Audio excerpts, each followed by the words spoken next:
ನೋಡ್ತಾ ಇದ್ದೀವಿ. ಇನ್ನು ಬಿಜೆಪಿ 138 ಆಯಿತು ವೆಸ್ಟ್ ಬೆಂಗಾಲಲ್ಲಿ. ಹಾಗಾಗಿ ವೆಸ್ಟ್ ಬೆಂಗಾಲಲ್ಲಿಯೂ ಕೂಡ ಬಿಜೆಪಿ ಅಧಿಕಾರಕ್ಕೆ ಸನಿಹವಾಗ್ತಾ ಇದೆ.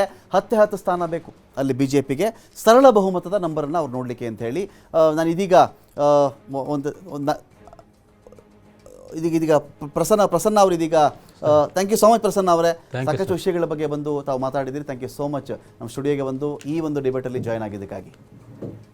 ಇನ್ನೊಂದು ಕಡೆ ನಾನು ಈಗ ಉತ್ಕರ್ಷ ಕೇಳಿಬಿಡ್ತೀನಿ. ಉತ್ಕರ್ಷ, ತಮಿಳುನಾಡು ಒಂದು ರೀತಿ ಆಗ್ತಾ ಇದೆ, ವೆಸ್ಟ್ ಬೆಂಗಾಲ್, ಎರಡು ದೊಡ್ಡ ರಾಜ್ಯಗಳು ಇವತ್ತಿನ ಪಂಚರಾಜ್ಯಗಳ ರಿಸಲ್ಟ್ ಅಂತ ಬಂದಾಗ ವೆಸ್ಟ್ ಬೆಂಗಾಲ್ ನಿಮ್ಮ ಕೈ ಹಿಡಿತಾ ಇದೆ. ತಮಿಳುನಾಡಲ್ಲಿ TVK ಜೊತೆ ಹೋದರೆ ಅಧಿಕಾರ ಸಿಗಬಹುದೇನೋ ಸನ್ನಿವೇಶ ಇದೆ. ಉತ್ಕರ್ಷ್, ಫೈನಲ್ ಕಮೆಂಟ್ಸ್ ನಿಮ್ಮದು. ಸರ್, ಒಟ್ಟಾರೆ ಈ 5 ರಾಜ್ಯಗಳ ಚುನಾವಣೆಯ ಫಲಿತಾಂಶ ನೋಡಿದ್ರೆ ನಮ್ಮ NDA ಒಕ್ಕೂಟ, ಅದು ಪುದುಚೇರಿ, ಅಸ್ಸಾಂ, ತಮಿಳುನಾಡು ಮತ್ತೆ ವೆಸ್ಟ್ ಬೆಂಗಾಲ್, ಕೇರಳ ಒಂದು ಹೊರತುಪಡಿಸಿ ಬಹಳ ಒಳ್ಳೆಯ ಒಂದು ಎಲೆಕ್ಷನ್ ರಿಸಲ್ಟ್ ನಮಗೆ ಕಾಣಲಿಕ್ಕೆ ಸಿಗ್ತಾ ಇರ್ತಕ್ಕಂಥದ್ದು. ಮತ್ತೆ ವಿಶೇಷವಾಗಿ ವೆಸ್ಟ್ ಬೆಂಗಾಲ್ ನಮ್ಮ ಪಾರ್ಟಿಯ ಪ್ರಮುಖ ಕಾರ್ಯಕರ್ತರು ಮಾಡದಂತಹ ಬೂತ್ ಮಟ್ಟದಲ್ಲಿ ಕೆಲಸ ಮಾಡದಂತಹ ಒಂದು ಪರಿಣಾಮ ಇವತ್ತು ನಾವು ಬೆಂಗಾಲನ್ನ 142 ಆಗೋಯ್ತು ಬಿಜೆಪಿ. ಅದರ್ಸ್ ಏನು ಅನ್ನೋದು ಸ್ಟೇಟಸ್ ತಗೋಬೇಕು ನಿಮಗೆ, ಬೇಕು. ಸೊ ಹಾಗಾಗಿ ಭರವಸೆ ಇದೆ, 5-6 ಸೀಟ್ ಬಹಳ ಏನು ವ್ಯತ್ಯಾಸ ಆಗೋದಿಲ್ಲ. ಸೊ ನೋಡಿ, ಒಂದು ಉದಾಹರಣೆ, ನಾವು ಯಾಕೆ ಬಿಜೆಪಿಯ ಒಂದು ಇತಿಹಾಸವನ್ನು ನೀವು ತೆಗೆದು ನೋಡಿದ್ರೆ ಯಾಕೆ ಬಿಜೆಪಿ ಬೆಳೀತಾ ಹೋಗ್ತಿದೆ ಅಂತಂದ್ರೆ, ಖುದ್ದು ಅಮಿತ್ ಶಾ ಬೇರೆ ಪಾರ್ಟಿಯವರು ಟೀಕೆ ಮಾಡ್ಬೋದು, ಏನ್ರಿ ನಿಮ್ ಪ್ರಧಾನ ಮಂತ್ರಿಗಳ ಕೆಲಸ ಇಲ್ಲ, ಗೃಹ ಮಂತ್ರಿಗಳ ಕೆಲಸ ಇಲ್ಲ ಅಂತ. We take election seriously sir. ಒಬ್ಬ ಗೃಹ ಮಂತ್ರಿಗಳು ಸಾಮಾನ್ಯ ಒಂದು ನಮ್ಮ ವಾರ್ ರೂಮಿಗೆ ಬಂದು ಕುತ್ಕೊಂಡು ಕಾರ್ಯಕರ್ತರ ಜೊತೆ ಬೂತ್ ಮಟ್ಟದ ಅಧ್ಯಕ್ಷ ಕುತ್ಕೊಂಡು ಏನ್ ನಡೀತಿದೆ ಅಂತ ಈ ಸ್ಯಾಟ್ ಅಂಡ್ ಈ ಕಂಪ್ಲೀಟ್ಲಿ ಸ್ಟ್ರಾಟಜೈಸ್ಡ್ ಏನ್ ಮಾಡಬೇಕು, ಯಾವ್ಯಾವ ಕಾನ್ಸ್ಟಿಟ್ಯೂನ್ಸೀಸ್ ಏನೇನ್ ಕೊಡಬೇಕು, ಯಾವ ರೀತಿ ವ್ಯವಸ್ಥೆಯನ್ನು ಮಾಡಬೇಕು ಅಂತ ಖುದ್ದು ಅಮಿತ್ ಶಾ ಅವರೇ 40 ಮೀಟಿಂಗ್ಸ್ ಅನ್ನು ಮಾಡ್ತಾರೆ. ಅಮಿತ್ ಶಾ ಅವರು ದೊಡ್ಡ ಮಟ್ಟದ ಕಾರ್ಯಕ್ರಮಗಳನ್ನ. ಅಂದ್ರೆ ಪಾರ್ಟಿ ಇವತ್ತು ವೆಸ್ಟ್ ಬೆಂಗಾಲ್ ಅಲ್ಲಿ ಎಲ್ಲಿದೆ ಸರ್? ವೆಸ್ಟ್ ಬೆಂಗಾಲ್ ನ ಡೆಮೋಗ್ರಫಿ ನೀವು ನೋಡಿ, ನೀವು ಸದರ್ನ್ ಪಾರ್ಟ್ ಆಫ್ ಬೆಂಗಾಲ್ ಹೋಗ್ಬಿಟ್ರೆ ಅಲ್ಲಿ ಇರ್ತಕ್ಕಂಥ ಡಾಮಿನೆನ್ಸ್ ಬಿಜೆಪಿ ನುಸುಳಕ್ಕೂ ಆಗೋದಿಲ್ಲ. ಅಲ್ಲಿ ಅಂತ ಕಡೆ ಇವತ್ತು ಬಿಜೆಪಿ ನಾವು ಗೆಲ್ತಾ ಇದೀವಿ. 142 ಬಂದಿದೆ ಅಂತಂದ್ರೆ ಸದರ್ನ್ ಪಾರ್ಟ್ ಆಫ್ ಬೆಂಗಾಲ್ ಕೂಡ ನಾವು ಗೆಲ್ತಾ ಇದೀವಿ.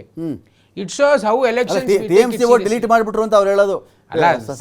ಯಾಕಾಗಲ್ಲ ಅಂದ್ರೆ ಅಲ್ಲಿ ಇದ್ದಿದ್ದ TMC ಅಲ್ಟಿಮೇಟ್ಲಿ ಪ್ರಜಾಪ್ರಭುತ್ವದಲ್ಲಿ ಈಗ ನಾವು ಅಕ್ಸೆಪ್ಟ್ ಮಾಡ್ಲೇಬೇಕಾಗುತ್ತೆ. ಈಗ ವಿಜಯ್ ಗೆದ್ರು ನಾವು ಅಕ್ಸೆಪ್ಟ್ ಮಾಡ್ಲೇಬೇಕಾಗುತ್ತೆ, ವಿಜಯ್ ಗೆದ್ರು ಅಂತ. ಪ್ರಜಾಪ್ರಭುತ್ವದಲ್ಲಿ ಅಲ್ಟಿಮೇಟ್ಲಿ ಜನ ಏನ್ ತೀರ್ಪು ಕೊಡ್ತಾರೆ ಅದೇ ಫೈನಲ್. ನಾವು ಈಕ್ವೇಷನ್ಸ್ ಅಂಡ್ ಕ್ಯಾಲ್ಕುಲೇಷನ್ಸ್ ಬಿಫೋರ್ ಮಾಡ್ತೀವಿ, ಗೆದ್ದಾದ್ಮೇಲೆ ಮಾಡ್ತೀವಿ, ಬಟ್ ಗೆಲ್ಲದನ್ನ ನಾವು ಅಕ್ಸೆಪ್ಟ್ ಮಾಡ್ಲೇಬೇಕಲ್ಲ ರಿಯಾಲಿಟಿಯನ್ನ. ಸೊ ಹಾಗಾಗಿ ವೆಸ್ಟ್ ಬೆಂಗಾಲ್ ನಾವು ಬಹಳ ಪ್ರಮುಖವಾಗಿ ನಮ್ಮ ಮ್ಯಾನ್ ಆಫ್ ದಿ ಮ್ಯಾಚ್ ಯಾರು ವೆಸ್ಟ್ ಬೆಂಗಾಲ್ ಅಲ್ಲಿ ನಿಮಗೆ? Man of the match Narendra Modi ಅವರು ಮತ್ತೆ ನಮ್ಮ ಅಮಿತ್ ಶಾ ಜಿ ಅವರು. ನೋಡಿ, ಸಂತೋಷ್ ಜಿ ಒಂದು ಬಹಳ ಒಳ್ಳೆ ಸುವೇಂದು ಮರ್ತೇ ಬಿಟ್ರಿ ನೀವು. ಇಲ್ಲ, ಸುವೇಂದು ಅಧಿಕಾರಿ ಸರ್ ಅವ್ರು ಮ್ಯಾನ್ ಆಫ್ ದ ಸೀರೀಸ್ ಅವರು. ಅಲ್ಲ ರೀ, ನೀವು ಅದಂಗ್ರಿ ಗೆಲ್ಲೋ ಟ್ರೋಫಿಗಳಿಗೆಲ್ಲ ಮೋದಿನೇ ಮ್ಯಾನ್ ಆಫ್ ದಿ ಮ್ಯಾಚ್ ಮಾಡ್ತೀರಿ, ಸೋತ್ ಕಡೆ ಮಾತ್ರ man of the match Narendra Modi ಅವರು, ಅಮಿತ್ ಶಾ ಅವರು, ನಿತಿನ್ ನಬೀನ್ ಅವರು, ಸಂತೋಷ್ ಜಿ ಅವರು ಮತ್ತೆ ನಮ್ಮ ಸುವೇಂದು ಅಧಿಕಾರಿ. ನೋಡಿ, ಸಂತೋಷ್ ಜಿ ಬಹಳ ಒಳ್ಳೆ ಮಾತನ್ನು ಹೇಳ್ತಾರೆ. ಇದು ವೆಸ್ಟ್ ಬೆಂಗಾಲ್ ಒಂದು ರಾಜಕೀಯ ಬ್ಯಾಟಲ್ ಅಲ್ಲ, ಇದು ಒಂದು ಸಿವಿಲೈಸೇಷನಲ್ ಬ್ಯಾಟಲ್. ಈ ಬ್ಯಾಟಲ್ ಅನ್ನು ಗೆದ್ದೇ ಗೆಲ್ತೀವಂತ ಗೆದ್ದಿದೀವಿ ನಾವು.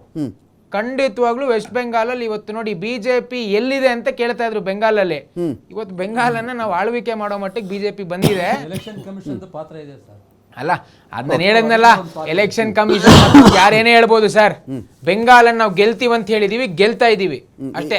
Election commission man of the match ಅಲ್ಲ, ಅಲ್ಲಿ man of the match election commission. Mamata ದೀದಿಯ ಏನು ಧೋರಣೆ ಇತ್ತಲ್ವಾ, ಆ ಮಮತಾ ದೀದಿಯ ಸೊಕ್ಕಿವತ್ತು ಮುರಿದಿದೆ. ಅಲ್ಲಿ ಮುರಿದಿದೆ.